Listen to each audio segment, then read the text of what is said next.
Para empezar con este video, veamos primeramente cuál es el objetivo del curso. El objetivo de un curso de cálculo diferencial es precisamente entender las diferenciales de una función, como se puede ver. La diferencial de una función es la derivada de esa función multiplicada por una distancia llamada h, la cual es la distancia entre dos puntos que forman una recta secante a la curva. Pero si volvemos muy pequeña esa h, observaremos que la recta pasa a ser tangente, y ahora esa distancia h, al ser pequeña, la pasamos a llamar dh. La ecuación, por tanto, al ser un dh, una distancia sobre el eje x, la podemos llamar dx. Por otro lado, como f de x es igual a y, df es igual a dy. Ahora, con esta ecuación podemos pasar a ese de x a dividir. Después sabemos que ese de x y de y son solo cambios. Los cambios se hallan con la fórmula de distancia entre dos puntos, y lo que observamos no es más que la fórmula de la pendiente, descubriendo así el objetivo del estudio del curso, la derivada, la cual no es más que la pendiente de una recta que, como vimos antes, es tangente a la curva. Ahora, para lograr llegar a ese concepto de manera adecuada, primero se indagó de manera progresiva hasta llegar al mismo.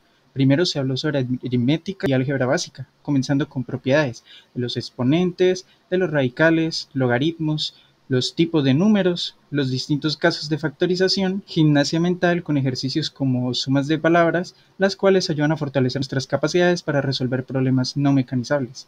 Después se continuó con el tema de inecuaciones, enseñándonos a resolver distintos casos de las mismas, ya fueran cuadráticas o lineales,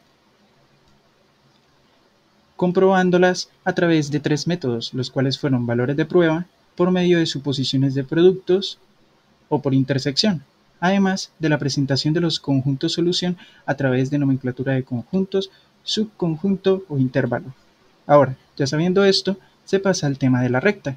Se explica cuándo es secante, cuándo es tangente, entre otras propiedades que son importantes comprender, recordando que la derivada es la pendiente de una recta. Sin embargo, sabiendo esto ya, ¿qué se supone que es lo que le vamos a sacar a la derivada? Aquí es donde empezamos con el estudio de las funciones no lineales, es decir, aquellas que se describen a través de curvas. Empezamos con funciones como las radicales, las cuales parecen la mitad de una función, simétrica al origen. Esto debido a que sus valores no pueden ser negativos dentro de la raíz. Por otro lado, tenemos las racionales, las cuales no pueden dar cero jamás en el denominador, por lo cual su gráfica describe una línea larga llamada asíntota, la cual siempre se acerca a la función pero nunca la toca. Tenemos las trascendentes, entre las cuales encontramos, por ejemplo, las funciones trigonométricas, las cuales al ser parte de un círculo unitario, su rango no puede ir más allá de 1 o menos 1, a menos que se altere su amplitud. Por último, tenemos las funciones algebraicas, que no poseen nada más allá de divisiones, multiplicaciones, sumas o restas y exponentes constantes, las cuales hacen relativamente más sencillas. Después de esto, se estudian las figuras que salen de cortar un plano con un cono, teniendo como primero la circunferencia. Al ser una figura perfectamente circular, tenemos una excentricidad de 0, siendo este parámetro el que indica qué tan cerca está una cónica de su círculo. Tenemos lo necesario para graficarla, su radio y centro. Y ahora sí, si achatamos un poquito el círculo, tenemos lo que es una elipse, la cual en vez de radio tiene dos puntos llamados focos, que cumplen la misma función de describir la figura, igual que el radio, como se observa a continuación. Ahora, pasamos a la parábola. Esta ya no es una figura cerrada y su excentricidad sigue siendo siempre 1. Y por último, cuando la excentricidad supera el valor de 1, obtenemos una hipérbola, la cual genera dos cónicas, al formar dos conos.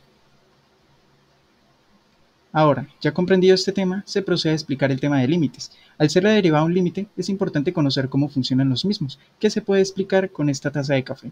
Imaginando que está a 70 grados el café y la exponemos a temperatura ambiente el mismo, suponiendo que esté la temperatura ambiente a 20 grados, y recreamos una gráfica que describa el comportamiento del enfriamiento del café, nos daremos cuenta que al principio el café se enfriará más rápido según la termodinámica, pero después, cuando se empieza a acercar a la temperatura ambiente, observamos que se enfriará más lento, y si nos acercamos a la temperatura ambiente, es decir, al valor de 20 grados, nos daremos cuenta que ya está llegando a un punto en el que se enfría mucho más lento.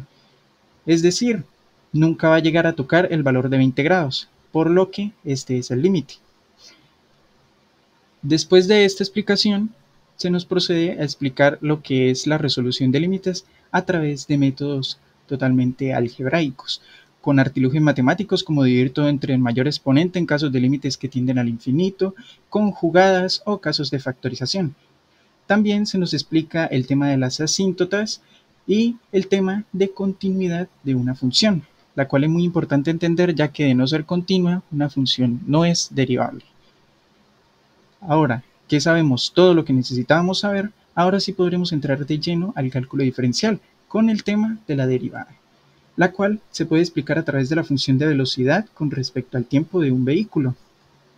Si ponemos una recta tangente en un punto de la curva, es muy interesante saber que lo que estamos hallando es la velocidad del carro en ese instante X de tiempo, es decir, la velocidad instantánea. Si ponemos una recta tangente, sabemos que es la verdadera esencia de la importancia de las derivadas, incluso siendo capaz, a partir de la función velocidad, darme la función de la posición.